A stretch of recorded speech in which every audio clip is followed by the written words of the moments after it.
আসসালামু আলাইকুম। তোমাদের চ্যাপ্টার 5 পড়ানো হচ্ছিল বাইপোলার জাংশন ট্রানজিস্টর।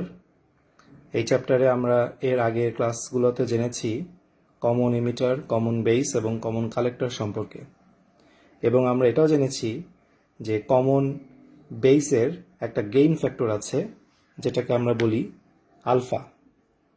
আলফা হচ্ছে কমন বেসের গেইন ফ্যাক্টর। কমন ইমিটারের একটা গেইন ফ্যাক্টর আছে যাকে আমরা বলি বিটা, এবং গামা হচ্ছে কমন কালেক্টরের গেইন ফ্যাক্টর। আজকের ক্লাসে আমরা যেটা দেখব সেটা হচ্ছে এই আলফা, বিটা, গামা এই তিনটা যেই কনস্ট্যান্ট চলক, এই তিনটা কনস্ট্যান্টের মধ্যে একটা সম্পর্ক আছে।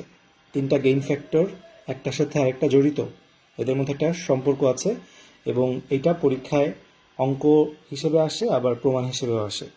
পরীক্ষায় আসে যে কমন ইমিটারের মধ্যে, কমন ইমিটার গেইন ফ্যাক্টর এবং কমন কালেক্টর গেইন ফ্যাক্টরের মধ্যে যেই সম্পর্ক সেটা প্রতিপাদন করো, অথবা অঙ্কের মধ্যেও আসে। আমরা একটা অঙ্ক এখানে প্র্যাকটিস করব। ওকে, সো প্রথমে যে জিনিসটা আমরা পড়ে আসছিলাম যে কারেন্ট, ইমিটার বেস এবং কালেক্টর কারেন্টের মধ্যে একটা সম্পর্ক আছে, এটা আমরা আগে পড়েছি। যেমন বেস কারেন্ট আর কালেক্টর কারেন্ট দুইটার যোগফল হচ্ছে ইমিটার কারেন্ট।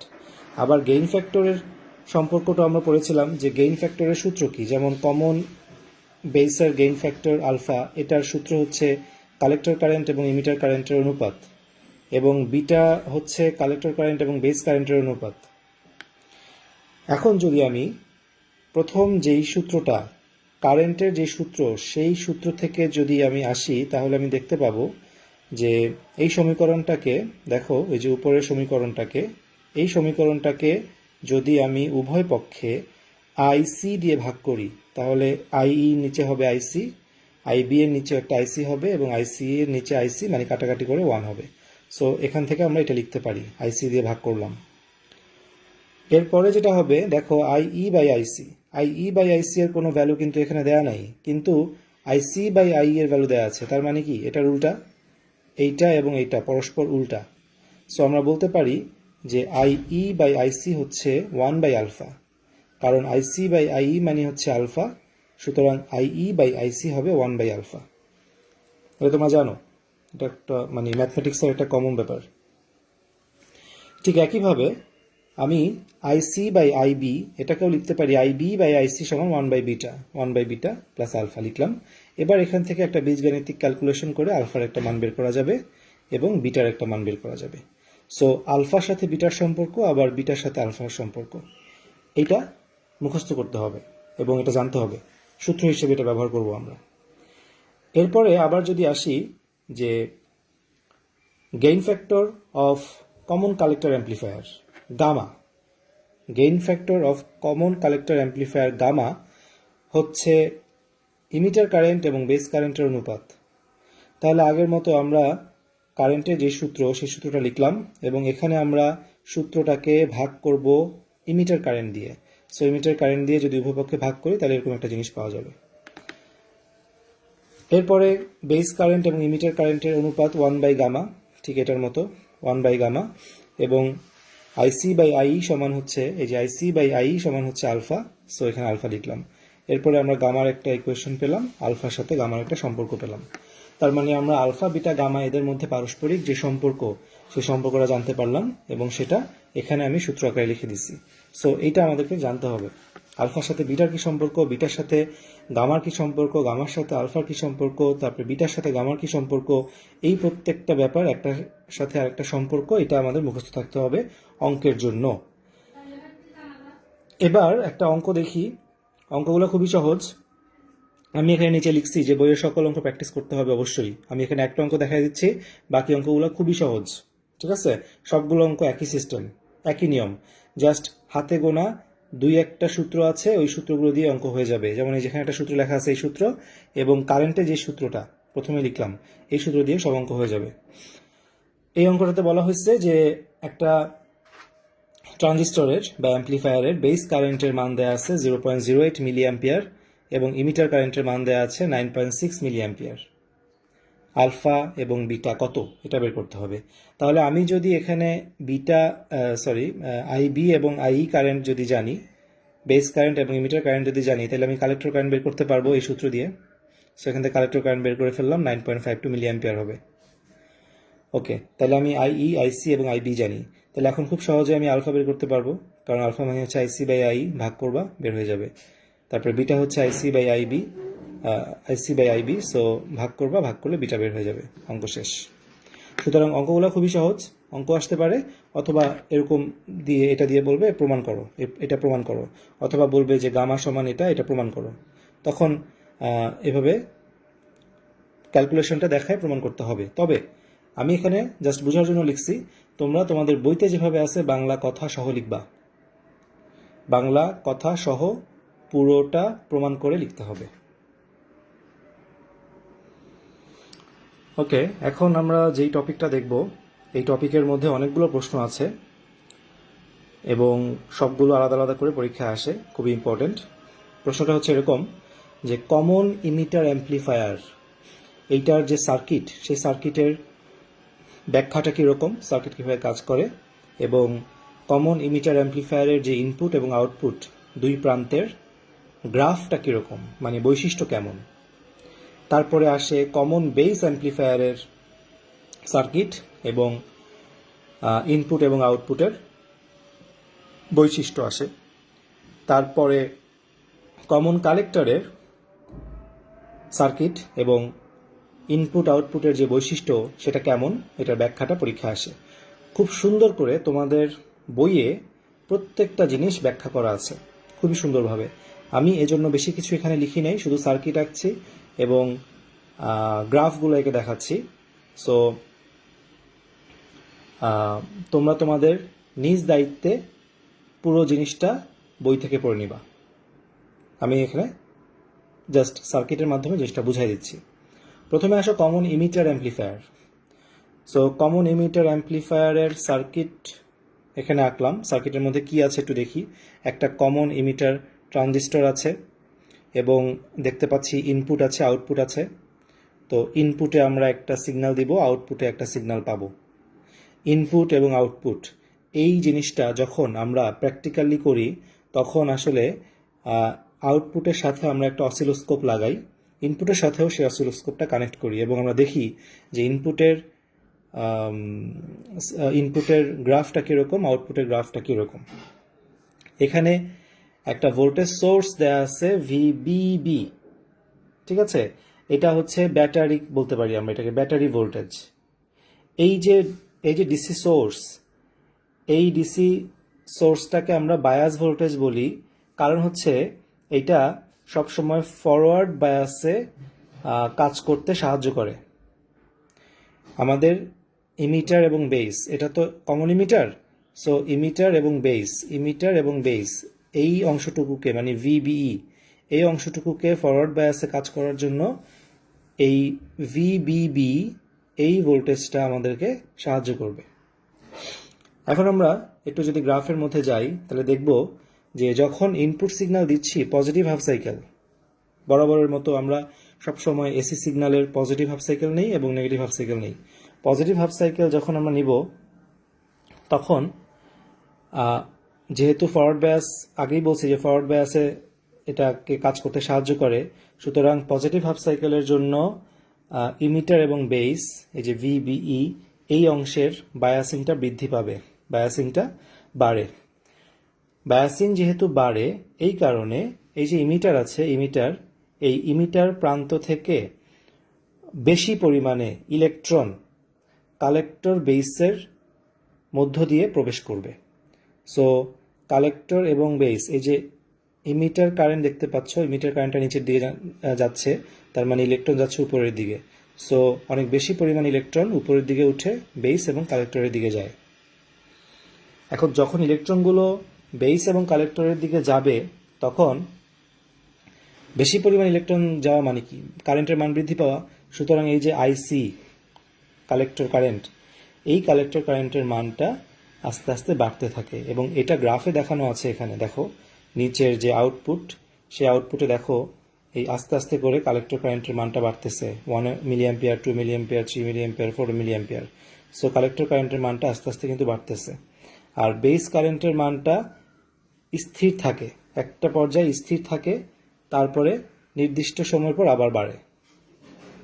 আচ্ছা, এই যে কালেক্টর কারেন্টটা বাড়লো, এই কালেক্টর কারেন্ট বৃদ্ধির কারণে এখানে যেই রেজিস্ট্যান্সটা আছে, এখানে একটা লোড রেজিস্ট্যান্স আছে যেটাকে আমরা বলতেছি আরসি। এই লোড রেজিস্ট্যান্সে যেহেতু এটা রেজিস্ট্যান্স, এখানে ভোল্টেজ ড্রপ হবে, এখানে একটা ভোল্টেজ ড্রপ হয়। এবং যখন আমি নেগেটিভ হাফ সাইকেলে যাব, নেগেটিভ হাফ সাইকেলে গেলে আগের মতো এইখানে কিন্তু ফরওয়ার্ড বায়াসটা তখন হ্রাস পাবে। পজিটিভ হাফ সাইকেলে ফরওয়ার্ড বায়াস বৃদ্ধি পায়, এখানে নেগেটিভ হাফ সাইকেলে ফরওয়ার্ড বায়াসটা কমে যায়। কমে গেলে যেটা হবে যে কালেক্টর কারেন্ট মানে আইসি এর মানটাও কমে যাবে। আইসি এর মান যদি কমে যায় তাহলে মানে এই যে আউটপুট যে ভোল্টেজটা, এই আউটপুট ভোল্টেজটা তখন বৃদ্ধি পায়। প্রথমে কিন্তু বলছিলাম আউটপুট ভোল্টেজটা কমে, মানে ভোল্টেজ ড্রপ হয়, আর এখন বলতেছি আউটপুট ভোল্টেজটা বাড়বে। কেন বাড়বে? কারণ এখন নেগেটিভ হাফ সাইকেলে আছি আমরা। সো এই নেগেটিভ হাফ সাইকেল কমপ্লিট হয়ে গেলে তখন পূর্ণ একটা সাইকেল কমপ্লিট করবে। এবং পূর্ণ সাইকেল কমপ্লিট করার কারণে যেহেতু নেগেটিভ হাফ সাইকেলে ভোল্টেজটা বৃদ্ধি পায়, সো আমরা একটা বড় ধরনের ভোল্টেজ পাবো, মানে সিগন্যালটা অ্যাম্পলিফাই হবে। ঠিক আছে, সিগন্যালটা বিবর্তিত হবে। আর গ্রাফে যদি আসি তাহলে এটা হচ্ছে কালেক্টর ইমিটারের কালেক্টর ইমিটার কমন ইমিটারের ইনপুট বৈশিষ্ট্য যেটা বললাম, সেই ইনপুট বৈশিষ্ট্যের মধ্যে আমরা একটা জিনিস খেয়াল করি। এখানে কিন্তু এক্স অক্ষে বেস ইমিটার ভোল্টেজ নেওয়া হয়েছে আর ওয়াই অক্ষে নেওয়া হয়েছে বেস কারেন্ট। ঠিক আছে, সো একটা নির্দিষ্ট সময়ের পরে, নির্দিষ্ট ভোল্টেজের পরে বেস ইমিটার ভোল্টেজটা যখন 0.7-এ আসবে, তখন আস্তে আস্তে বেস কারেন্টের মানটা আস্তে আস্তে বাড়তে থাকবে। ঠিক আছে, এবং ফরওয়ার্ড বায়াসের দিকে যাবে। এটা কিন্তু একটা ফরওয়ার্ড বায়াসের গ্রাফের মতো, এই ছবিটা একটা ফরওয়ার্ড বায়াসের গ্রাফের মতো। ওকে, সো এখানে ইম্পর্টেন্ট ব্যাপার হচ্ছে এটাই যে 0.7-এ আসার পরে এটা কন্ডাকশন করবে এবং কারেন্টের মানটা আস্তে আস্তে বাড়তে থাকবে, আইবি যেটা। আর আউটপুটের কথা যদি বলি, কমন ইমিটার ট্রানজিস্টরের আউটপুটের জন্য যেটা বলতে হবে সেটা হচ্ছে, দেখো এখানে 0 থেকে 1 ভোল্টেজ, একদম নিচে 0 থেকে 1 ভোল্টেজ পর্যন্ত কিন্তু এটার মানটা বাড়তে থাকে। ওকে, কালেক্টর কারেন্টের মানটা বাড়তে থাকবে এবং নির্দিষ্ট একটা ভোল্টেজে যাওয়ার পরে সেই কালেক্টর কারেন্টের মানটা তখন আর বাড়ে না, কিন্তু ভিসি বাড়তেছে। দেখো এই যে ভিসি বাড়তেছে, কিন্তু কালেক্টর কারেন্টের মানটা সেম আছে, 1 mA আছে। সো এখান থেকে আমরা যে মানটা পাই, এটা কিন্তু এই যে বেস কারেন্টের জন্য 5 মাইক্রোঅ্যাম্পিয়ারের জন্য। তারপরে আবার ধরো আরেকটু বাড়লো, এই ভিসিই কালেক্টর ইমিটার ভোল্টেজ আরেকটু বাড়লো, বেড়ে 2 মিলিঅ্যাম্পিয়ারে আসলো, এখানে আসলো 2 ভোল্টেজে আসলো।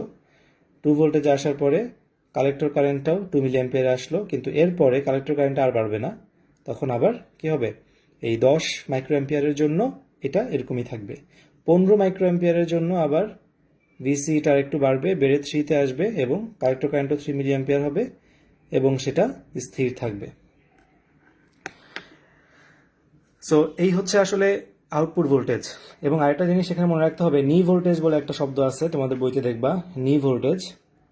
নি ভোল্টেজটা হচ্ছে কালেক্টর ইমিটার ভোল্টেজ যেটা, এই কালেক্টর ইমিটার ভোল্টেজের যতক্ষণ পর্যন্ত কালেক্টর কারেন্টটা পরিবর্তন হতে থাকে সেটাকে নি ভোল্টেজ বলা হয়। ঠিক আছে, নি ভোল্টেজের চেয়ে বেশি ভোল্টেজে কালেক্টর কারেন্টটা স্থির থাকে। তাহলে নি ভোল্টেজের চেয়ে বেশি ভোল্টেজ মানে হচ্ছে এই অবস্থাটা, এই অবস্থাগুলো হচ্ছে নি ভোল্টেজের চেয়ে বেশি ভোল্টেজের অবস্থা, এবং এখানে কালেক্টর কারেন্টটা স্থির থাকে। সো এটা হচ্ছে কমন ইমিটার অ্যাম্পলিফায়ারের ব্যাখ্যা।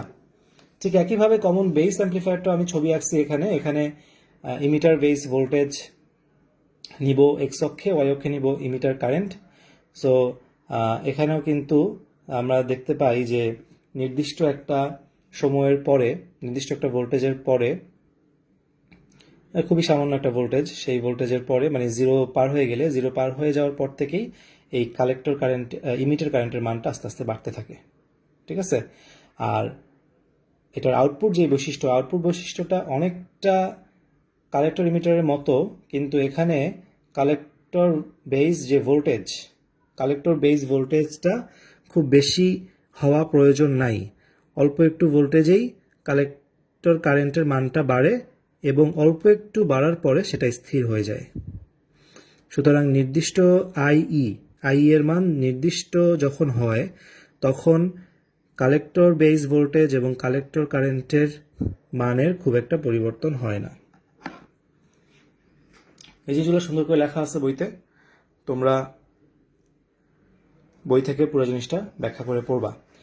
সো আমার মনে হয় যে এখানে আসলে 3টা থেকে 4টা প্রশ্ন আছে, 3টা বা 4টা বা 5টা প্রশ্ন এই শুধুমাত্র এই টপিকটার উপরই আছে, এবং সবগুলার তোমরা আলাদা করে পড়বা। বইয়ের অনুশীলনীতে গেলে দেখবা যে আলাদা আলাদা করে দেওয়া আছে প্রশ্নগুলা, যে কমন ইমিটার অ্যাম্প্লিফায়ারের জন্য সার্কিট কেমন, এটার গ্রাফ কেমন, তারপরে কমন বেস অ্যাম্প্লিফায়ারের জন্য সার্কিটটা আমি আঁকি নাই, সার্কিটটা কেমন হবে, তারপরে গ্রাফ কেমন হবে, তারপরে হচ্ছে কমন কালেক্টরের জন্য কেমন হবে। সো ওগুলো একটু নিজেরা পড়ে নিবা। আর আমার মনে হচ্ছে যে এই চ্যাপ্টারটা এখানে শেষ। ঠিক আছে, এই চ্যাপ্টারের অনেকগুলো প্রশ্ন ভিতরে আছে, সংক্ষিপ্ত অতি সংক্ষিপ্ত অনেকগুলো প্রশ্ন আছে, তোমরা ওই প্রশ্নগুলো নিজেরা পড়বা। আমি সব কিছু দেখাই দিচ্ছি না, মেইন জিনিসগুলো এবং ইম্পর্টেন্ট এবং একটু কঠিন জিনিসগুলো আমি বুঝাই দিলাম, বাকি জিনিসগুলো নিজেরা পড়ে নিবা। আমরা নেক্সট ক্লাস থেকে পরের চ্যাপ্টারে যাব। আরেকটা ইম্পর্টেন্ট কথা সেটা হচ্ছে যে তোমরা জানো কারিগরি শিক্ষা অধিদপ্তর এবং A2I এই দুইটা থেকে সেন্ট্রালি ক্লাস নেওয়া হচ্ছে পলিটেকনিকের স্টুডেন্টদের জন্য। তোমরা ওই ক্লাসগুলো করবা, ঠিক আছে? ওইটা হচ্ছে একদম সরকারিভাবেই পলিটেকনিকের স্টুডেন্টদের জন্য, সব পলিটেকনিকের স্টুডেন্টদের জন্য কেন্দ্রীয়ভাবে একটা ক্লাসের ব্যবস্থা করা হয়েছে। তোমরা মনে হয় অনেকেই ক্লাসটা করো বা জানো হয়তো বা, সো ওখানে তোমরা রেগুলার ক্লাসগুলো করবা। আর আমার ক্লাসের ভিডিওগুলো আমি হয়তো দিব, কয়েকদিন পর পর আপলোড হবে বা এভাবে করে কয়েকদিন পর পর দিব, কিন্তু ওইটা হচ্ছে তোমাদের মেইন ক্লাস, যেহেতু ওইটা এখন সরকারিভাবেই নেওয়া হচ্ছে, সুতরাং ওইটা ফলো করবা, ওই ক্লাসগুলো করবা। এবং ওই ক্লাসগুলাতে কিছু কাজ দেওয়া হয়, অ্যাসাইনমেন্ট দেওয়া হয়, বাড়ির কাজ দেওয়া হয়, সেই বাড়ির কাজ এবং অ্যাসাইনমেন্টগুলো করতে হবে। যখন কলেজ খুলবে তখন সেই বাড়ির কাজ এবং অ্যাসাইনমেন্টগুলো তুমি তোমার টিচারকে দেখাবা, যেমন তোমার এই সাবজেক্টেরগুলো আমাকে দেখাইতে হবে এবং সেটার উপরে তোমাদের মার্কিং হবে। সুতরাং ওই ক্লাসগুলো করবা, কেউ মিস করবা না। ঠিক আছে, ধন্যবাদ সবাইকে।